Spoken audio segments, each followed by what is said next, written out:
Introduction.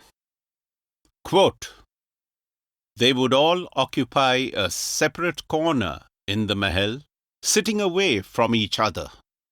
They seemed consumed by disappointment. Unquote. It's hard to pinpoint exactly what it was that attracted us to the story of Begum Vilayat Mahal and her children, Princess Sakina and Prince Ali Raza. Was it their seemingly eccentric behavior highlighted by the international and Indian press? Their claims of centuries of injustice towards the rulers of Awadh, a former kingdom annexed unfairly by the British in 1856? Their self-inflicted solitude, or rather exile, in degrading circumstances? Or was it just the mystery about their origins and ancestry? The self-proclaimed royals of Awadh had inhabited an overgrown and dilapidated Tughlaq-era hunting lodge in New Delhi's Ridge Forest for decades, refusing to mingle with commoners and demanding their palaces in Lucknow be returned to them. Indian and foreign journalists had followed the family since their dramatic arrival at the New Delhi railway station in 1975, where they squatted for a decade before being given the centuries-old monument Malcha Mahal to live in. Despite the extensive coverage of the family in mainstream press, we always had the sense that there was something missing. It was hard not to be intrigued and even captivated by it, like many others.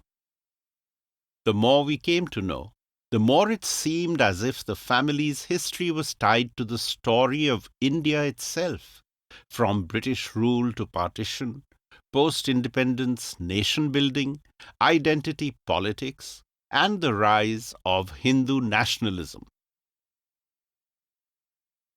In a way, this book took root in 2015 when Abhimanyu wrote a short article on the family in a weekly newspaper he was working with at the time. He recalled, in another, longer article published a few years later, years ago, I had heard from a heritage enthusiast that Princess Sakina had died. The rumor was that Prince Ali Raza was keeping the corpse in the Malcha Mahal without burying it. I was then able to get the prince's landline phone number from a guard at the Indian Space Research Organization, ISRO, Earth Station next to the Mahal. A prim gentleman's voice answered the call on the other end, betraying a slight trace of annoyance. I remember telling him that I was an admirer of his ancestor, the King Wajid Ali Shah, for his secular views, and that I wished to meet him for a story. I knew he was not keen on meeting Indian journalists, but took a chance. He refused to meet or talk any more, only telling me cryptically that Princess Sakina was very much around. Of course, this did not answer my query if she were alive or not. I tried again the next day and got the same reply. If you are a gentleman, you will not press further. I did not try to meet him after that. For a while, I had the idea to wait for him standing on the long and winding road that connects Malcha Mahal to Sardar Patel Marg outside, with its rows of state bhavans and behind them, the Malcha Marg residential area. But busy with other assignments, I couldn't pursue the story further. After the prince died, approximately in the last week of September 2017, there was a flurry of stories in the newspapers, and we began looking into the family again.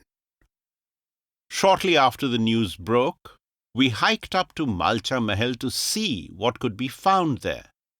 Anything that would tell us a bit more about the extraordinary lives that Ali Raza, Sakina, and Vilayat had lived.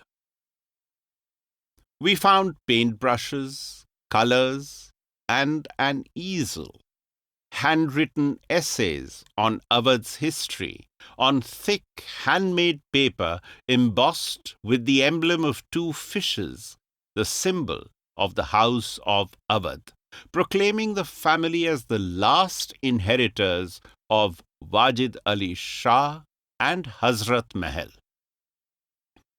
Dog magazines in Dutch, envelopes with stamps from all over the world addressing them as His or Her Highness. Among the senders were academics, artists, journalists, and members of royalty. A photocopy of Ali Raza's voter ID, names and phone numbers scribbled on numerous pieces of paper, bank passbooks, telephone bills, clothes. All these discoveries were akin to puzzle pieces that we have tried to put together in this book. Towards the end of 2019, the family made international news once again. The New York Times published an article titled "The Jungle Prince of Delhi," citing relatives scattered in England, Pakistan, and the United States who dismissed the royal claims. The publication presented what seemed like an altogether different narrative, that the family, including Vilayat, were Kashmiris who had adopted the royal persona after the death of her husband, a Mr. Butt from Kashmir. That they were from Pakistan and had no actual connection to Lucknow or royalty. Everything they had told the press, the New York Times claimed, was a blatant lie, a fraud in essence. The article relied heavily on an interview with a dying brother of Ali Raza who dismissed all claims of royalty. Despite several other leads that pointed to hitherto unexplored aspects of the family and its members, the lengthy article chose to focus on the most sensational aspect, the royal status. A set of documents shared by the Home Ministry with the newspaper, discussed in a follow-up article in 2020, buttressed the claims about them being Kashmiris to the exclusion of any links with Lucknow. Publications in India and abroad ran with it, with articles employing words and phrases such as frauds, the fake queen, web of lies, impostors, and mentally ill. If royal descent could not be proved, the article seemed to conclude, Vilayat Mahal must have been either completely out of her mind or a fraudulent impostor, and not much in between. Ellen Barry, the writer of the New York Times article, concluded that she had finally uncovered the truth. "I have plundered their secret," she remarked towards the end of the article. "I must admit, it offends me a little when people think they can lie to reporters."